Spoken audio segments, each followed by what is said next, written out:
The champagne glass shattered against the marble floor, and in that crystalline explosion of sound, my entire family went silent. Dad's face drained of color as he stared at his boss, my employee now, sitting 3 seats down from him. The phone was still on speaker. The lawyer's voice cut through the room like a blade. The wire transfer for Davis and Marshall Industries is confirmed. $847 million. You now own controlling interest in 17 subsidiary companies, including Marshall Financial Services. Congratulations, Ms. Anderson. Mom's fork clattered onto her plate. My brother Jake's mouth hung open mid-chew. And Dad? Dad looked like he'd been punched in the throat. Someone turn that off, he whispered. But I didn't move. I let the lawyer continue. Your father's employment contract is now under your purview. We'll discuss restructuring terms Monday morning. Enjoy your weekend. The call ended. Silence swallowed the room whole. Surprise, I said flatly. The Dropout bought your company, Dad. My name is Victoria Anderson, and I'm 29 years old. That family reunion was supposed to be a celebration of my brother's promotion to junior analyst at some mediocre investment firm. Instead, it became the day I burned every bridge my father built, because he'd spent the last 7 years making sure everyone knew I was nothing. Let me take you back 3 hours, before the acquisition bomb dropped, before Dad's world imploded, back to when I was still just the disappointing daughter who couldn't hack it in college. The country club ballroom was decorated like something from a corporate catalog. White tablecloths, boring centerpieces, a banner that read, "Congratulations, Jake," in gold letters.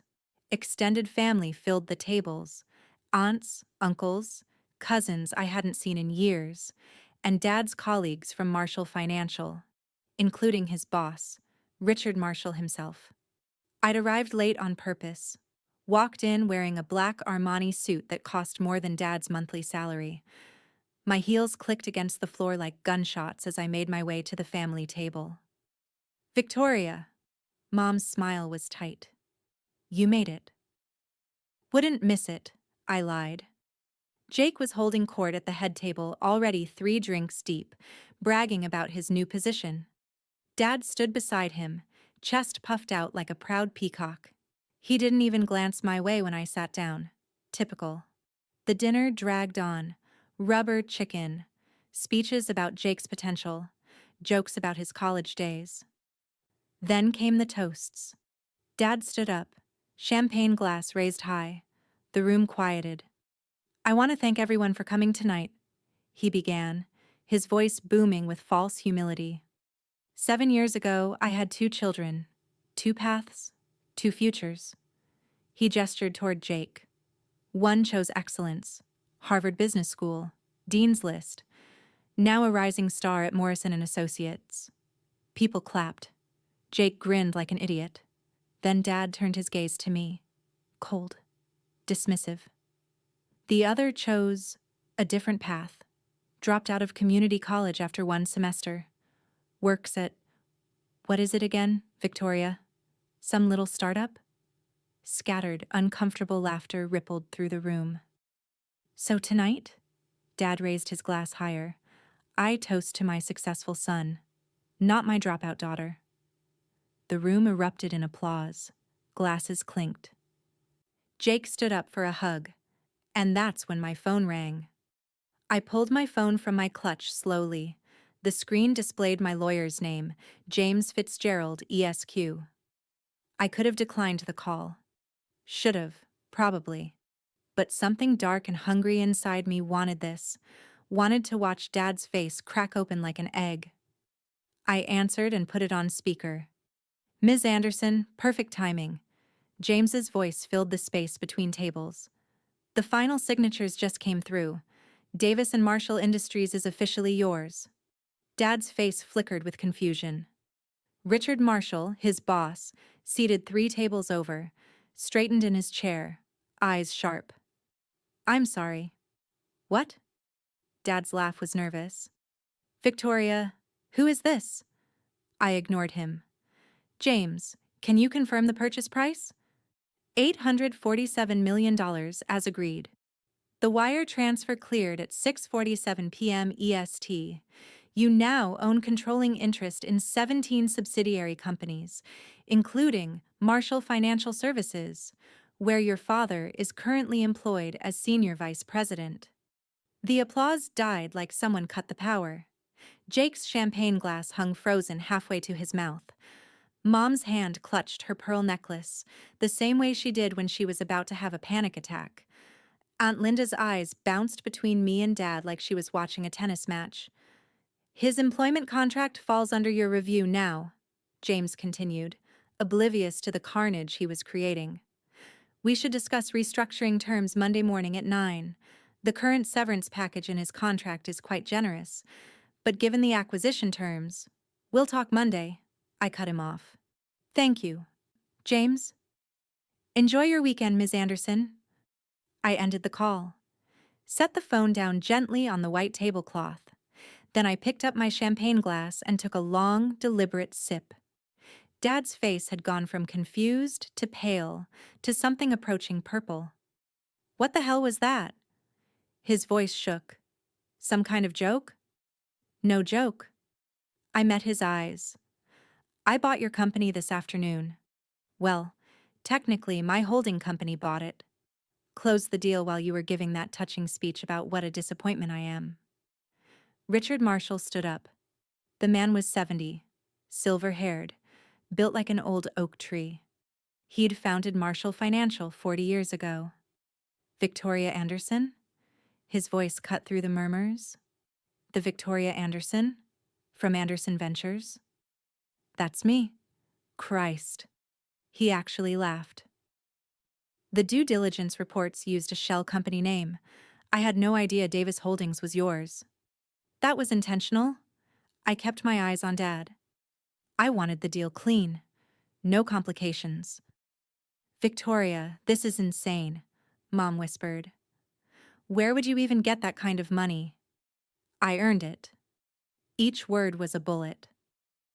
While Dad told everyone I was a failure working at some little startup, I was building Anderson Ventures.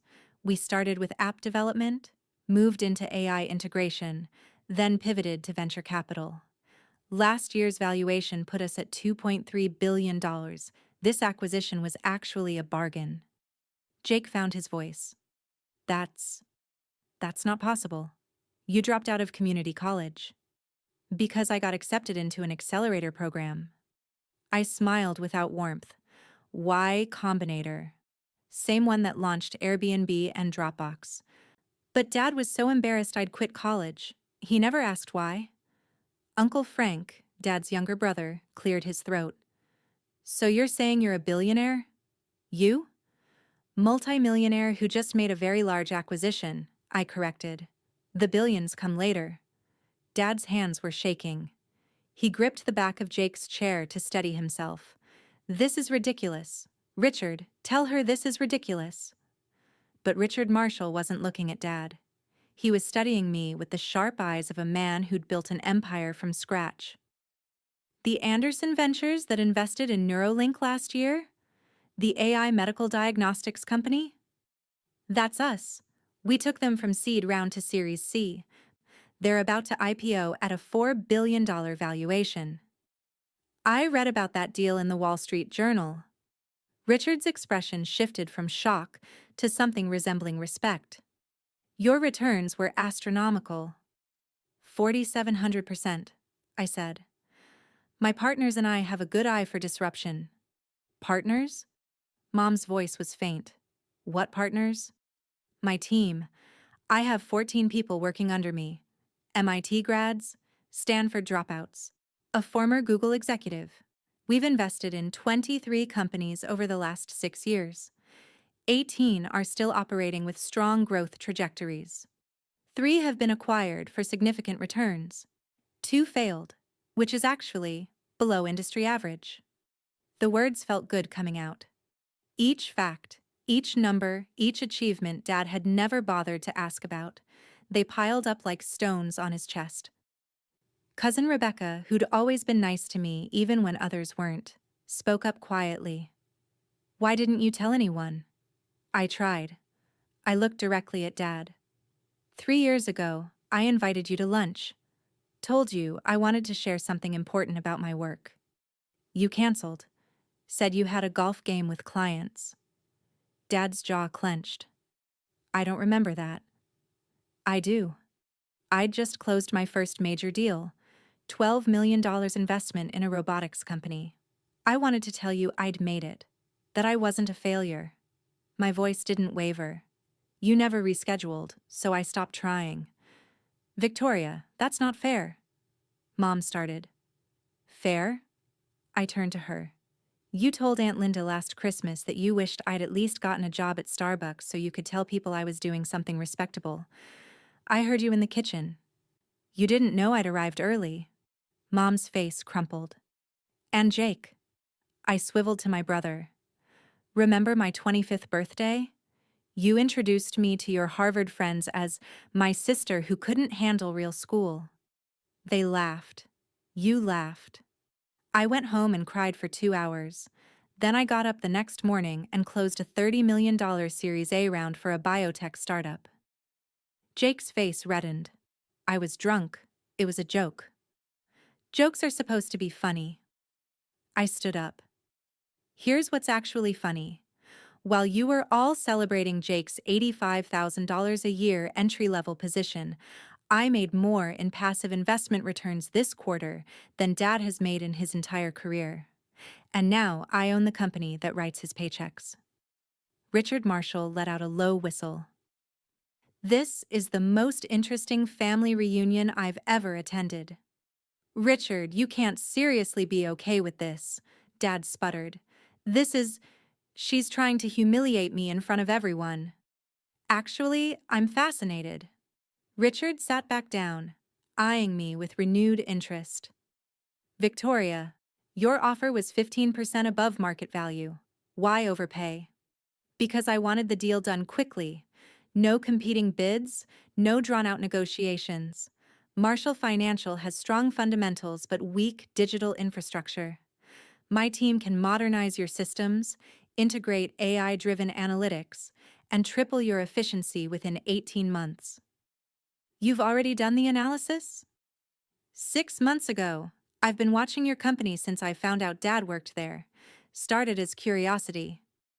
Became a business opportunity when I saw the gaps in your technology stack. Dad's voice came out strangled. You've been spying on my company? I've been doing market research. There's a difference. I pulled out my phone again, opened a folder, and handed it to Richard. My team prepared a full audit. Your IT department is running on systems from 2015. Customer data management is inefficient. You're bleeding money on redundant processes that could be automated. I can fix all of it. Richard scrolled through the documents, his expression unreadable. This is comprehensive. That's what $847 million buys you. My expertise, my team's expertise, and a complete operational overhaul. And what happens to my staff? His eyes flicked to Dad. To your father? The question hung in the air like smoke. Every person in that ballroom was holding their breath. Even the waiters had stopped moving. I let the silence stretch. Let Dad sweat. That depends, I finally said. On what? Dad's voice cracked. On whether you can learn to respect people you once underestimated. I turned to face him fully. Here's what's going to happen, Dad. Monday morning, you're going to walk into your office and find an email from me requesting a meeting. We're going to sit down.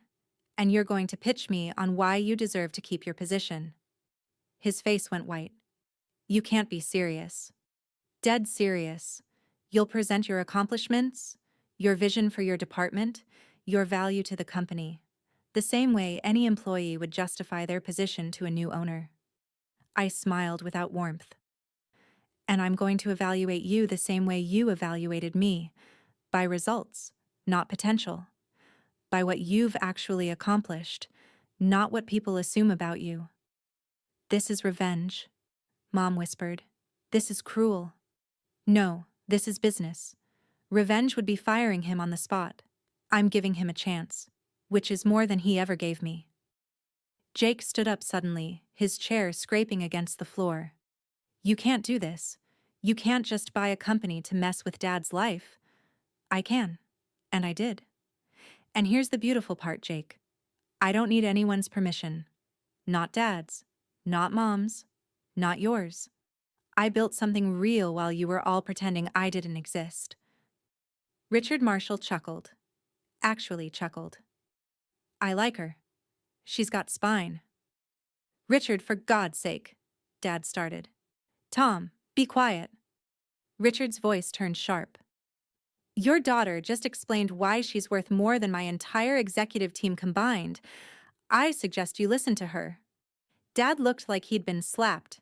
His mouth opened and closed, but no sound came out. Around us, family members exchanged uncomfortable glances. Some looked horrified. Others, like Cousin Rebecca, looked almost impressed. I think everyone needs to calm down, Aunt Linda tried. This is supposed to be a celebration. It is a celebration, I interrupted. I'm celebrating finally being seen, finally mattering, finally having the power to make you all understand what you did. What we did? Mom's voice rose.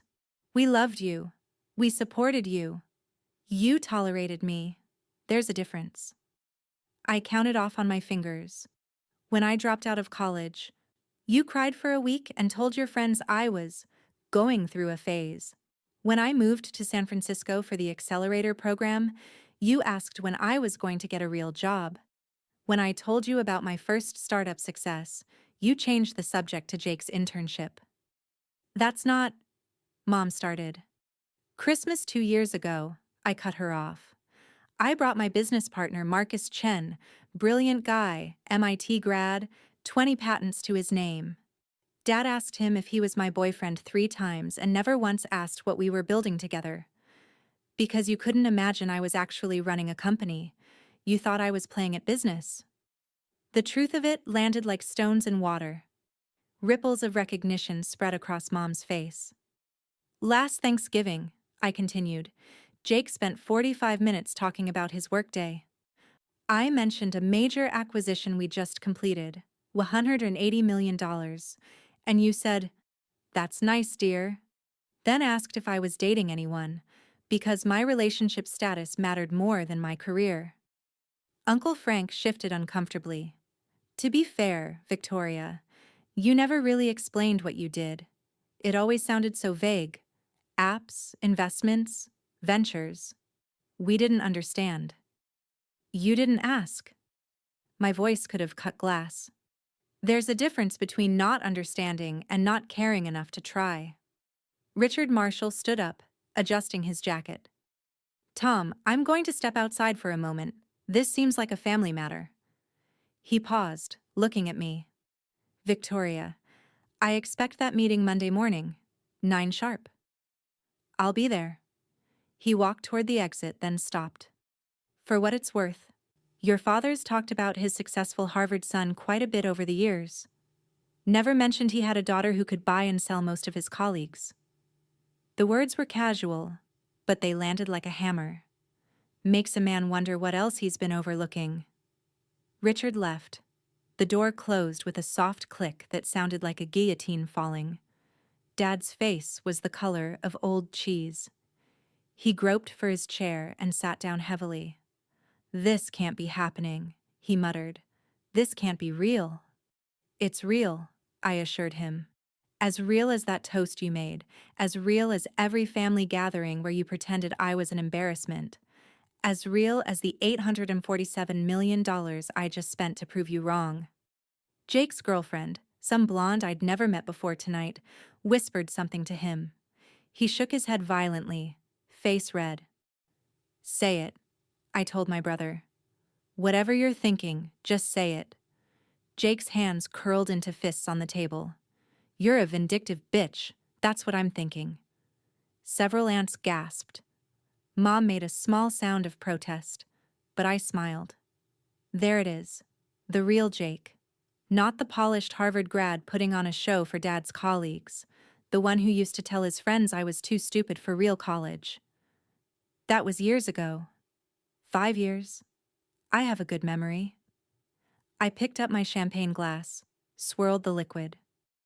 You know what happened after you said that? After you humiliated me in front of your business school friends at that bar? I went home and worked for 72 hours straight on a pitch deck. We landed a meeting with a Silicon Valley VC firm. They invested $8 million in our second startup. Congratulations, Jake spat. You want a medal for being petty? I want acknowledgement, recognition, the basic respect you've gotten your whole life just for existing. I set the glass down. Do you know what my company does, Jake? Can you even name one of my investments? He stared at me, jaw working. That's what I thought. You're at every family dinner, every holiday, every gathering, and you've never once asked about my work. Not once. Because in your mind, I'm still the dropout sister. The failure. The embarrassment Dad has to explain away at office parties. That's not true, Mom protested weakly. Mom, last month you told Mrs. Henderson from church that I did something with computers. Something with computers. My company has investments in medical AI, renewable energy, financial technology, and bioengineering. We've created jobs for over 3,000 people across our portfolio companies. But to you, it's just something with computers. The table next to us, Dad's colleagues, were watching now with naked fascination. One guy was actually recording on his phone until his wife swatted his arm. You want to know the worst part? My voice dropped lower. It's not that you didn't believe in me. It's that you never gave me the chance to show you what I could do. You wrote me off the moment I left community college. You decided I was a failure before I'd even really started. Dad finally found his voice. You're right. Everyone turned to stare at him. What? I wasn't sure I'd heard correctly. You're right. He looked older suddenly, smaller. I was embarrassed. When you dropped out, I told my colleagues you were taking time off to find yourself. When you moved to California, I told them you were working for a tech company. I let them assume you meant Apple or Google. I never told them you were starting your own business because I was sure you'd fail. The admission hung in the air like poisonous gas. I was sure you'd fail, he repeated, and I didn't want to look like a fool when it happened. Didn't want people asking about your failed startup at office parties. So I just stopped talking about you. Focused on Jake instead, on the son who did everything right. Mom was crying now, tears running down her carefully made-up face. And now? I asked quietly. Now that I didn't fail? Now that I succeeded beyond anything you imagined? Dad's hands trembled as he reached for his water glass. Now I don't know what to say. I don't know how to fix this. That's honest, at least. I stood up, smoothing my suit jacket. Here's what happens next. Monday morning, you show up to work. You do your job. You prove to me, not as your daughter, but as your boss, that you're worth keeping. And if I can't? His voice was barely a whisper.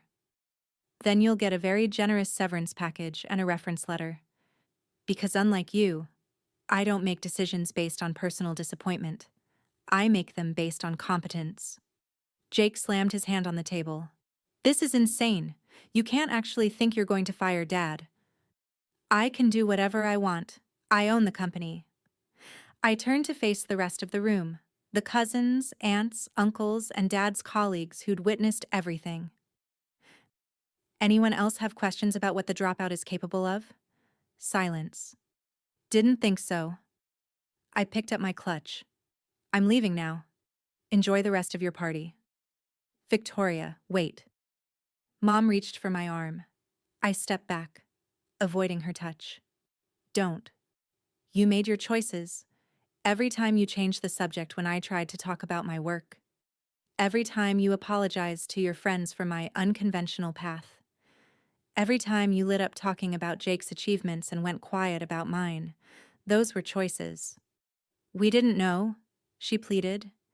If we'd known how successful you were. That's exactly the problem. My voice was steel. You should have been proud of me for trying, for building something, for taking a risk. But you weren't proud. You were embarrassed. And now that I'm successful, now that there's something to brag about, suddenly you want to claim me. Suddenly I matter.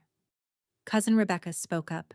For what it's worth, I think what you've done is incredible. I wish I had half your courage. I looked at her, really looked at her. She was one of the few who'd stayed in touch over the years. Birthday texts, holiday messages, genuine interest. Thanks, Becca. That means something. I pulled a business card from my clutch and handed it to her. If you ever want to talk about careers, opportunities, whatever, call me. I mean that. She took the card with shaking hands. Really? Really? You're studying data science at Columbia, right? My company might have internship opportunities. Her face lit up. That would be amazing. Send me your resume next week. I glanced at the rest of the family. Anyone else here actually interested in what I do? Genuinely curious? Not just because I dropped a bombshell tonight? Crickets. That's what I thought. I headed for the door. Victoria! Dad's voice stopped me. I turned. He was standing now, looking lost in his expensive suit. I'm sorry. I should have said that first. I'm sorry for everything. Apologies are easy, Dad. They're words. What matters is what you do next. I met his eyes one last time. Monday, 9 a.m. My office. Don't be late. I walked out of that ballroom with my head high and my hands steady, even though inside I was shaking. The country club hallway was all dark wood paneling and oil paintings of old white men. My heels echoed off the walls. I made it to the parking lot before the adrenaline started to crash. My car, a black Tesla Model S, beeped as I approached. I slid into the driver's seat and just sat there for a moment, hands on the steering wheel, staring at nothing. My phone buzzed. Marcus Chen, my business partner. How'd it go? His text read. Burned every bridge, I typed back. Felt amazing. Also, feel like throwing up. That's normal. Want to grab a drink? Rain check. Need to process. 3 dots appeared, then disappeared. Then, proud of you. See you Monday morning. I tossed the phone onto the passenger seat and started the car. The dashboard lit up blue. I pulled out of the parking lot, leaving the country club and my family behind. The drive back to my apartment took 40 minutes. I lived in a penthouse in downtown San Francisco, 30th floor, floor-to-ceiling windows overlooking the bay. It cost $12,000 a month. Dad didn't know it existed. I kicked off my heels the moment I walked through the door, poured myself a scotch, 18-year-old single malt, and stood at the window watching the city lights. My phone started buzzing. Calls from Mom, texts from various relatives, one from Aunt Linda. That was unnecessarily cruel. One from Cousin Rebecca. Thank you for the opportunity. You're my hero. One from a number I didn't recognize. This is Richard Marshall. I'd like to move our Monday meeting to breakfast. 7 a.m. at Bistro Clement. We have much to discuss. I responded only to Richard. See you there. The rest could wait. Or not wait. I didn't particularly care. I sat down on my leather couch and pulled out my laptop. Opened the Marshall financial files my team had prepared. Dad's employment record stared back at me. 23 years with the company. Senior VP for the last 8. Performance reviews were solid but unspectacular. No major innovations, no significant risks. Just steady, reliable, unmemorable work. Exactly like his relationship with me. An email popped up from my CFO, Sarah Kim. Saw the news hit the wire services. WSJ wants an interview about the acquisition. What should I tell them? Set it up for Tuesday, I typed back. Let's control the narrative. Another email appeared, this one from Dad. Subject line, please read. I stared at it for a long moment, cursor hovering over delete. Instead, I opened it. Victoria, I don't expect forgiveness. I don't even know if I deserve the chance to explain. But I need you to understand that my embarrassment about your choices was never about you. It was about me, about my failure as a father, about my inability to see past my own narrow definition of success. You built something extraordinary, and I was too blind and too proud to see it. Too afraid to admit that maybe I'd been wrong about everything. I'll be at your office Monday morning. I'll make my case for why I should stay. But regardless of what you decide, I want you to know, I'm proud of you. I should have said that 7 years ago. I'm sorry it took this long. Dad. I read the email 3 times. Then I closed my laptop and drank my scotch. The problem with apologies is they don't erase the damage. They don't give you back the years you spent doubting yourself. They don't undo the family gatherings where you felt invisible. They don't repair the confidence that gets chipped away piece by piece by the people who are supposed to believe in you most. My phone rang. This time it was Marcus, not texting. I thought you wanted to process alone, I answered. Changed my mind, talked to Sarah. She told me about the WSJ interview. His voice was steady, familiar. How are you really doing? I don't know. I set down the scotch.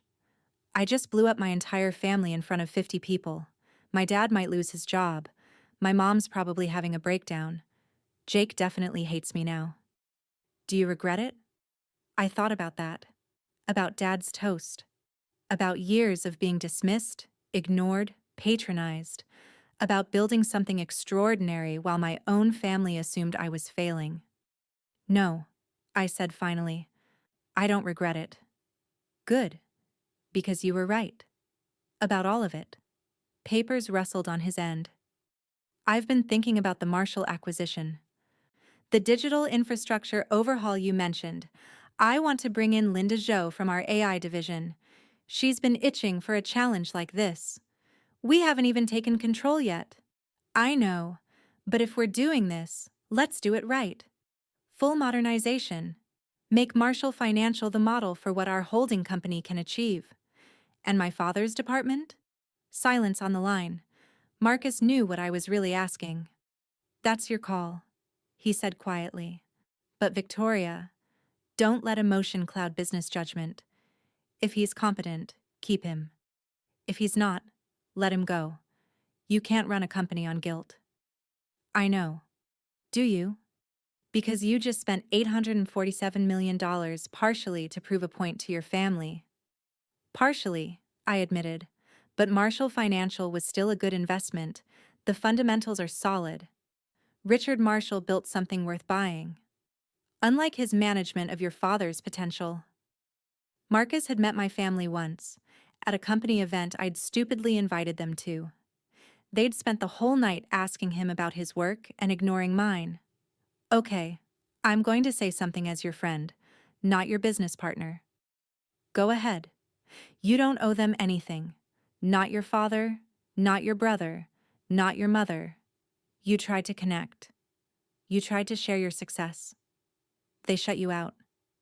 What happened tonight? That wasn't cruelty. That was consequence. My throat tightened. It felt cruel. Because you're a good person.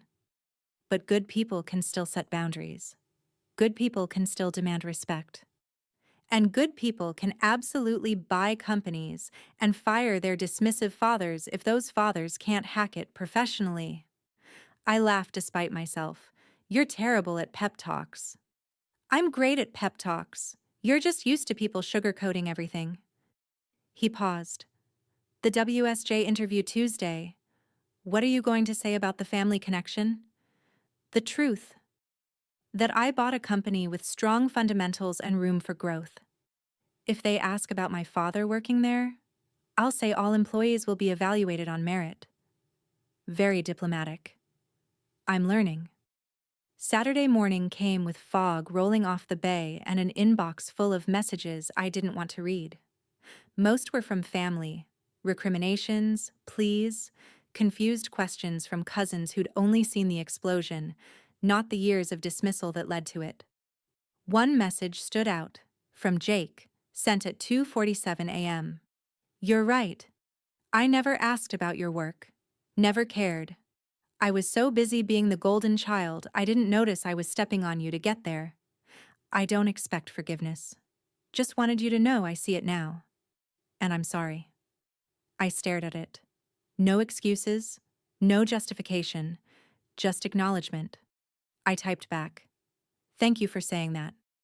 Nothing more. He didn't deserve more yet, but it was a start. Sunday, I prepared for Monday. Reviewed Dad's file in detail, pulled performance metrics, analyzed his department's output, made notes, put together questions. Treated it exactly like I would any other employee evaluation, because that's what it was. Sarah Kim sent over talking points for the WSJ interview. Marcus compiled data on the modernization timeline. Linda Jo forwarded a preliminary audit of Marshall Financial's IT systems that made me wince. They were worse than I'd thought. "Going to be expensive," Linda's email noted, "but worth it. This company is running on digital duct tape." Monday morning arrived cold and clear. I met Richard Marshall at Bistro Clement at 7 sharp. He was already there, reading the Financial Times, espresso in hand. "Victoria." He stood, shook my hand, firm grip, evaluating eyes. "Shall we discuss the future?" We talked for 90 minutes. He was sharp, pragmatic, and surprisingly open about his company's weaknesses. He'd built Marshall Financial from nothing but recognized he'd fallen behind on innovation. That's why he'd been willing to sell. "Your father is a good employee," he said at one point, cutting into his omelet. "Reliable, steady, but not visionary. He executes well but doesn't innovate." Can he adapt? That's the question, isn't it? Richard smiled slightly. "You're really going to evaluate him like any other employee?" "That's the plan." "Good. He needs it. We all do, sometimes. A reminder that nothing is guaranteed." At 8:45, I walked into the Marshall Financial Building for the first time as its owner. The lobby was all glass and steel, employees streaming through security turnstiles. Sarah met me at the elevator. "Ready for this?" she asked. "No, but we're doing it anyway." My new office was on the 42nd floor. Corner suite. Richard's old space. It still smelled like his cologne and old leather. My assistant, inherited from Richard, had Dad's file ready on the desk. "He's here," she said quietly. "Arrived at 8:30. Been sitting in the waiting area." I glanced at my watch. 8:58. "Send him in." She nodded and left. I stood at the window, looking out at the city, waiting. 30 seconds later, my father walked through the door. He looked smaller somehow, older, uncertain in a way I'd never seen. "Have a seat, Dad." I gestured to the chair across from my desk. "Let's talk about your future." And for the first time in 7 years, he listened.